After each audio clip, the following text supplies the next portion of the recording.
Good morning, good afternoon, and good evening. Welcome everyone to episode 2 of Elevator Pitch Masters.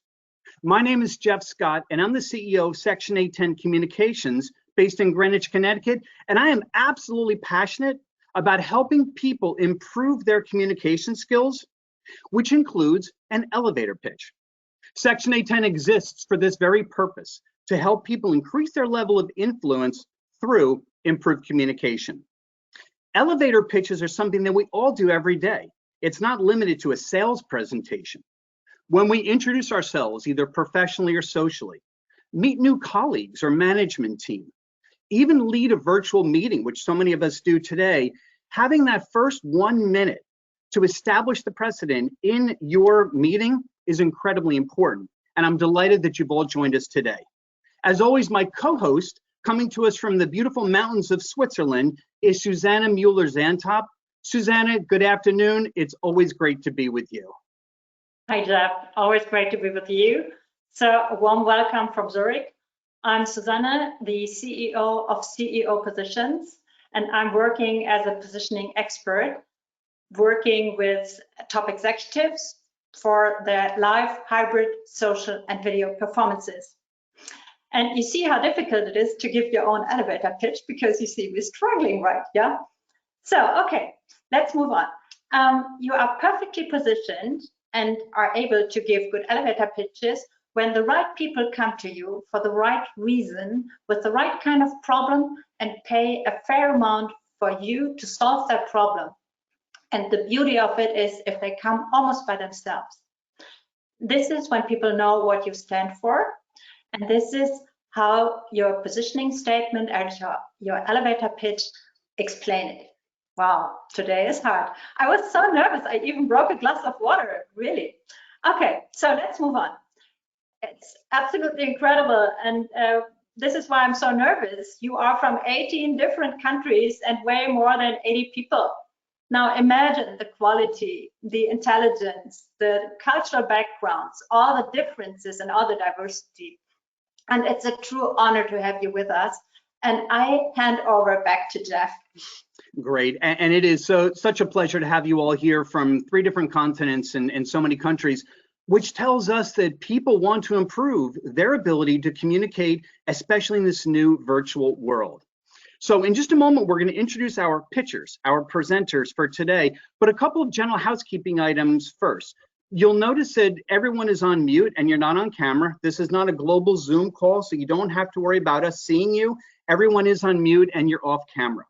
However, we do want to give you the ability to communicate with us today in a couple of different areas.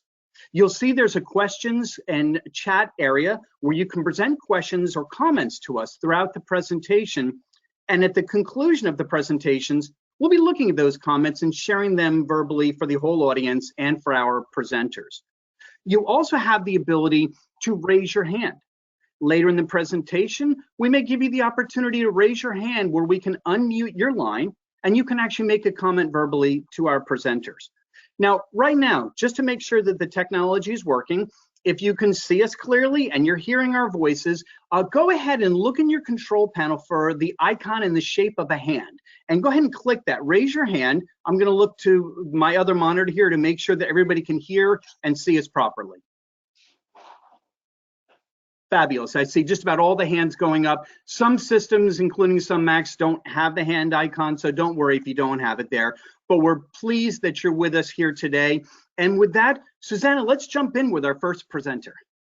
Yes, please. Now, I'm honored to introduce to you our first pitcher, Benedikt Glatzel. And to be on the safe side, I will read a short intro to you because he explained to me what he is doing.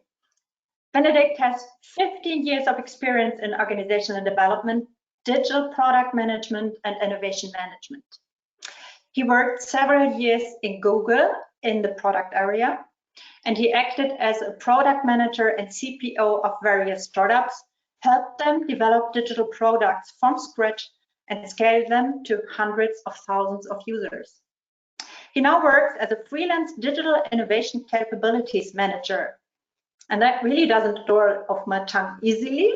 So I would like to ask Benedikt to give us his pitch. Benedict, wait for my signal. I go off camera and you start. Great, thank you. In the early 2000s, Nokia was the unchallenged mobile phone market leader. But just 10 years later, Nokia had lost the market almost entirely and had to sell its mobile phone business. What happened? Well, Nokia had underestimated the speed of technological change in the market and what the consumers actually wanted.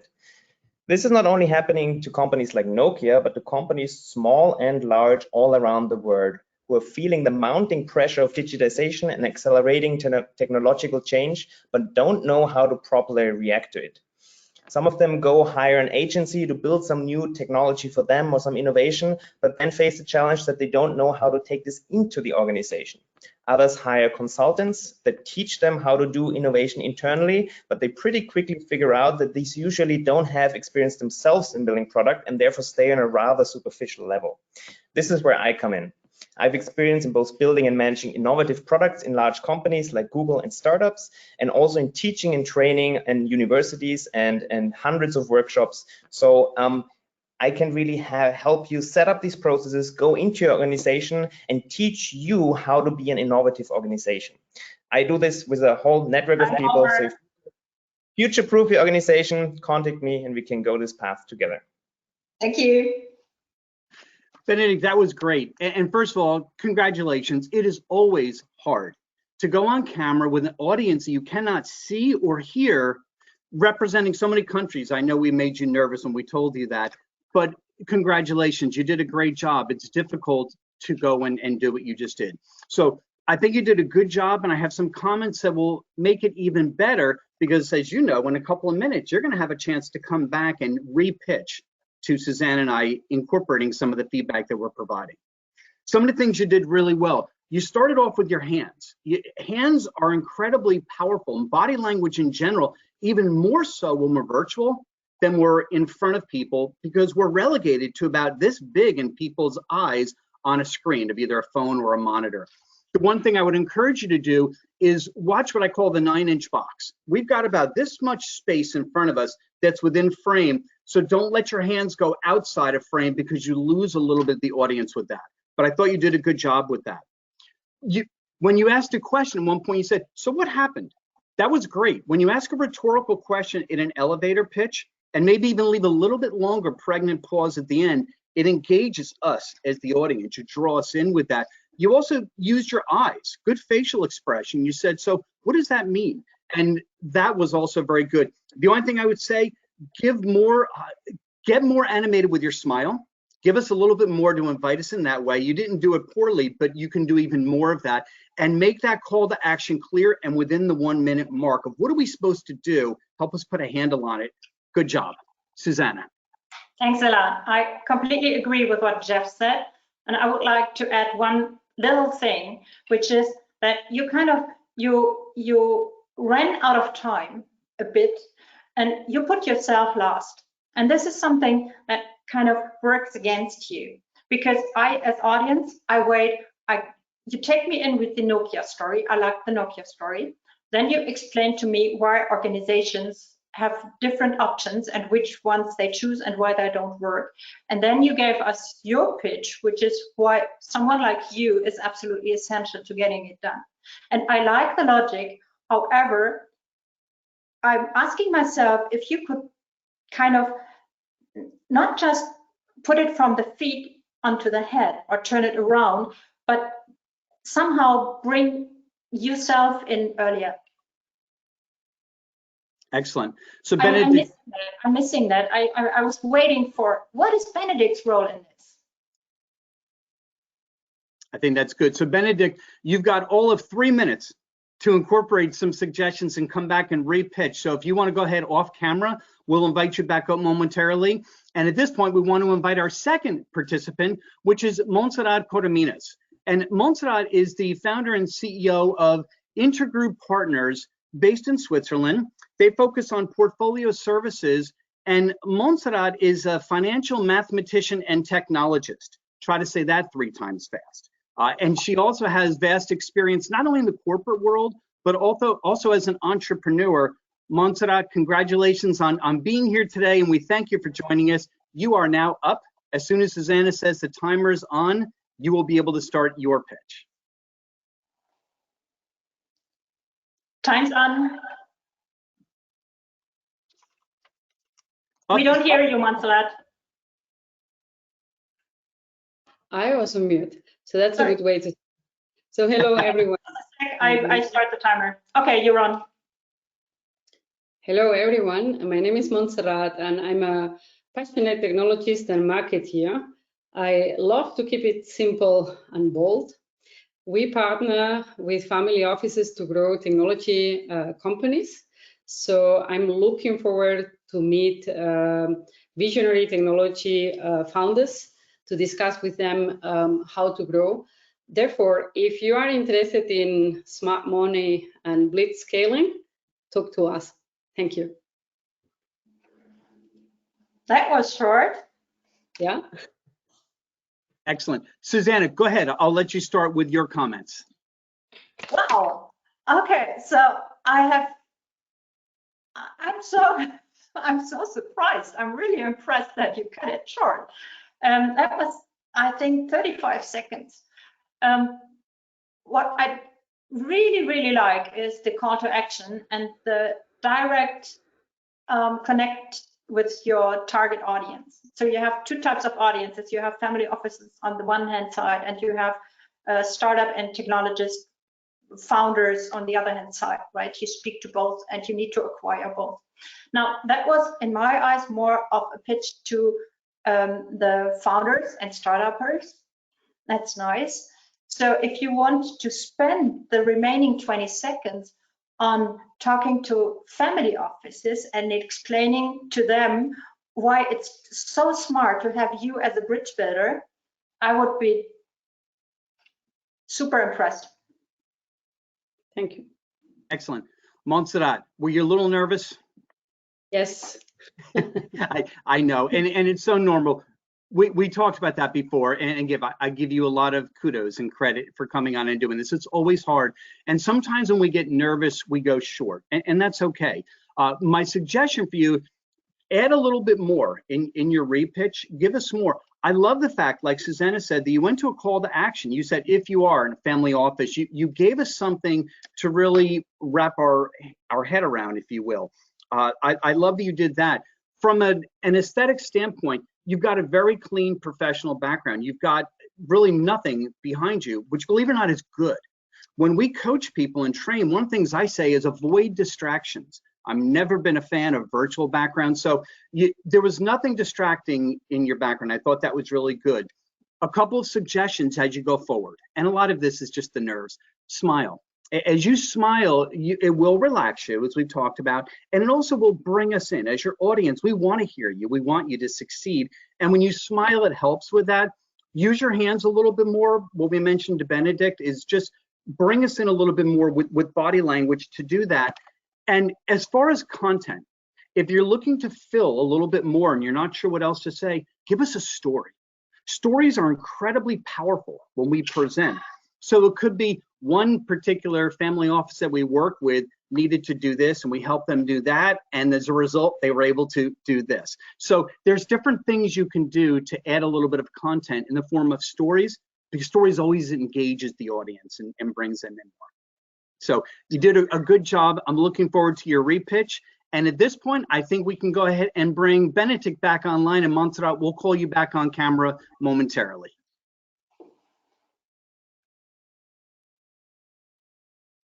Benedict. There you go. So I think at this point, we've gone through, and Montserrat, if you want to go ahead off stage, off camera, we'll bring you back on momentarily. And Benedict, you have feedback, and you've had all of 3, maybe even 4 minutes to incorporate all the ideas that we threw at you. So I'll leave it to Suzanne to start the timer and go into round 2 for you. Yeah, okay, so I disappear from camera and my timer's on. In the early 2000s, Nokia was the unchallenged mobile phone market leader. But just 10 years later, Nokia had lost most of the market and had to sell its mobile phone division. What happened?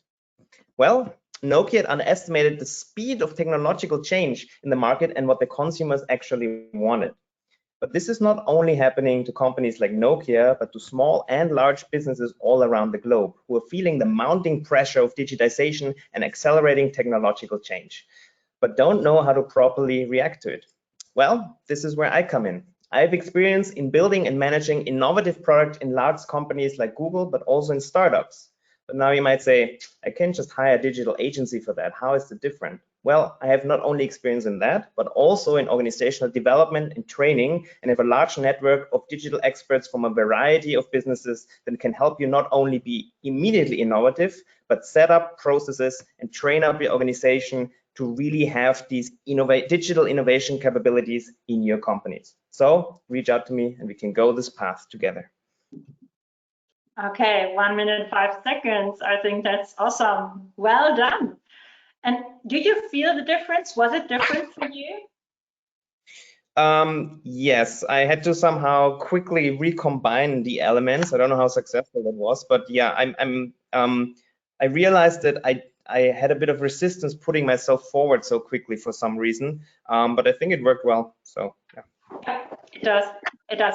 This is why I mentioned it, because I think I have the same problem, and you saw me struggling with that today. But it's always better if you do it. So thank you very much for taking the card. Yeah, Benedict, I thought you did a good job incorporating the different comments and feedback that we had for you.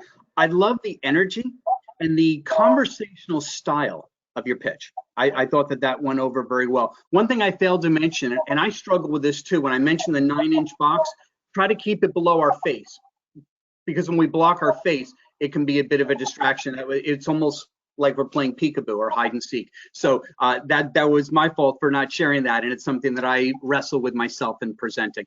You did a great job on that. If you want to go ahead off camera, in a moment, we're going to bring you back on and let the audience provide some feedback and speak with us as well. Montserrat, would you like to rejoin us? Yes, I'm smiling now. So I look at that. What a great smile. Plus, you're off mute. This is fabulous already. I'm excited. So I'll let Susanna start the timer, and looking forward to it. Yep. Timer's on. You go. Hello, my name is Montserrat. I'm a passionate technologist and marketeer, and I love it to keep it very simple and bold. Over the last 2-3 years, over the course of our work, we have been working with family offices, especially next generation members of family offices, being more interested on investing on direct investments in technology, since technology affects everything. And we partner with them to grow technology companies. It's great fun, and we provide complete services for whatever you need on the next phase. Therefore, I look forward to meet visionary technology founders and discuss with them ways of growing. So if you are interested on smart money and bits at scaling, please contact us. If you are a next generation member of a family office thinking on building up a portfolio for the first time as well, we are here for you. Perfect. 1 minute, 3 seconds. Outstanding. That was a tremendous improvement from your first pitch, Montserrat. I'm delighted to see that. The timing was good. Yes, you started off with that smile and you engaged us. When you said certain things, your eyebrows went up, which again, body language is so important. And Susanna is such an expert in this. But even things like our eye movement, it pulls in and engages the audience. I thought you did a tremendous job with that. And it was great with the story as well. Wonderful job. Well done. Thank you. Jeff, we have an echo. Yes, go ahead, Suzanne. Okay. So I was about to say that we have an echo. Montserrat, you shouldn't go off camera. My part that I wanted to share with you is outstanding. All right, so awesome, love it. Bringing both sides together and showing the needs of each side and showing that you are the bridge builder, as said, is awesome. Now, I have one tiny little suggestion for the future, which is get yourself a professional microphone, because you know that the pronunciation really needs to come across. Like blitzscaling is such an incredible buzzword, and it's so important because it's a signal to others.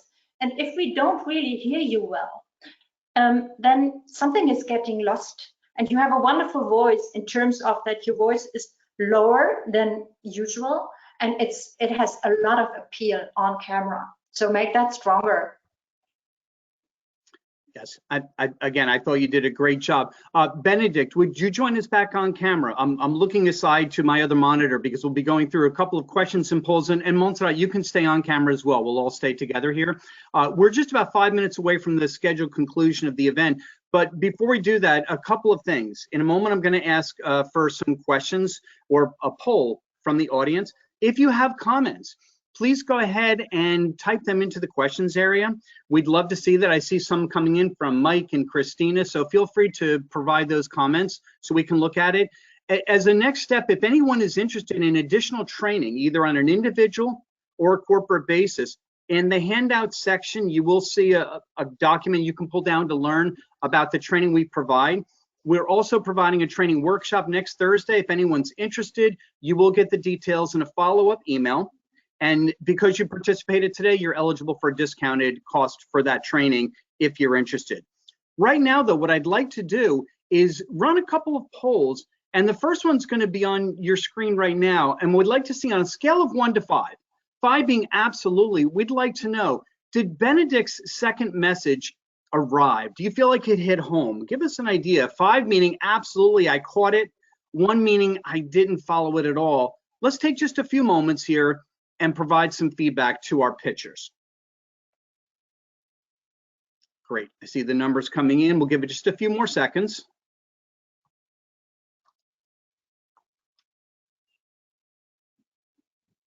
Okay, great, and I'll stop the poll right now. So 18, 56, 21. So 18% of you said in the middle, number 3, but it looks like a total of 77% were at the 4 or 5 level. So Benedict, good job on that. It says your message did arrive. The audience felt like they got it, which is outstanding. Let's do the same thing here, and we're going to do that for Montserrat. So we'll launch the poll on a scale of 1 to 5. Did Montserrat's second message arrive?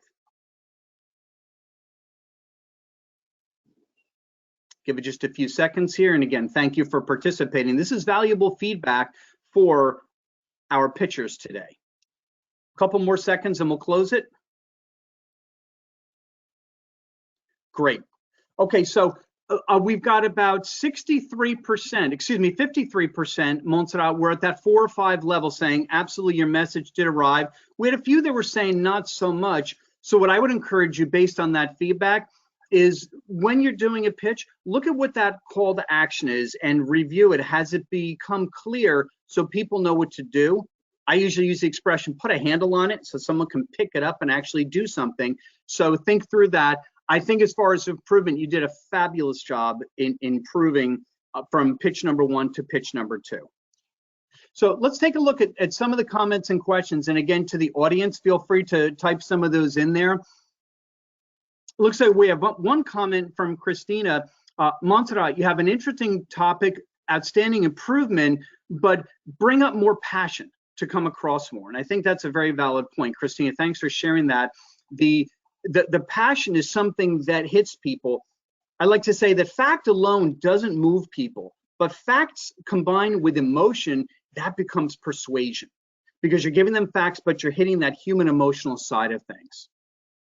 I see a comment here from Janet, and that is nice job for both. I see great improvement. So good comments coming in here. I'm just taking a quick look down, and Suzanne, I'm also watching the time. It looks like we've got about a minute left here. So we'll see if there's any other questions. And let me lower everyone's hand right now.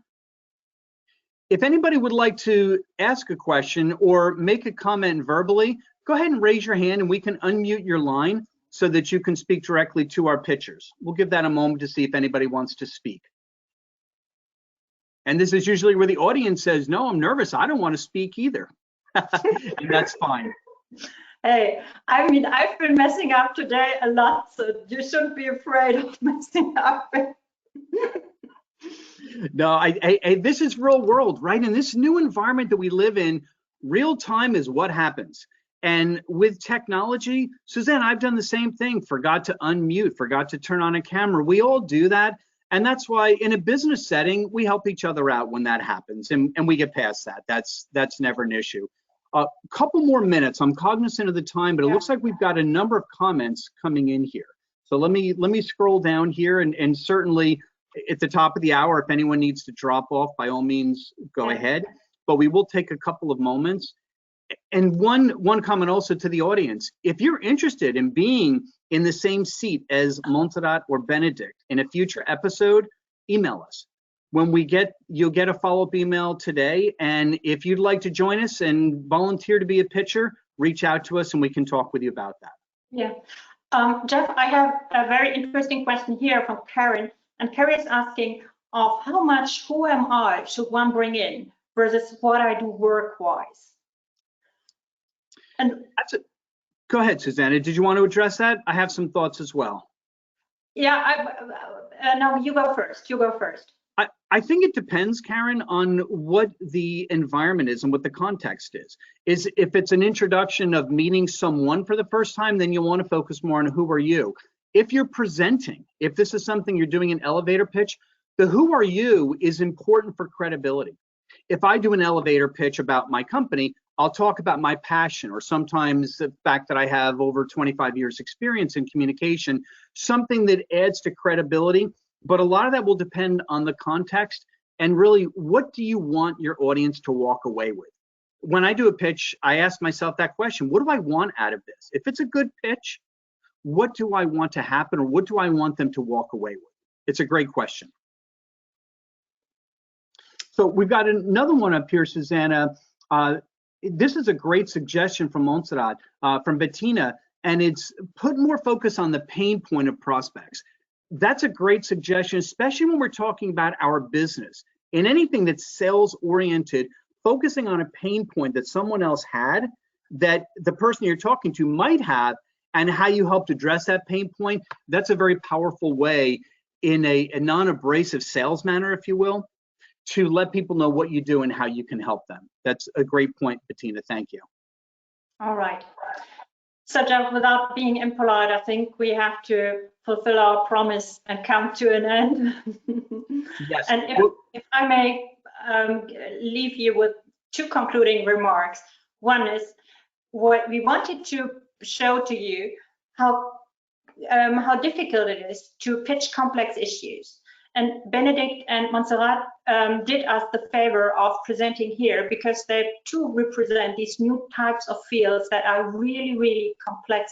And I think they manage very well with that. So complexity is something that will stay with us. We need to get better at explaining it.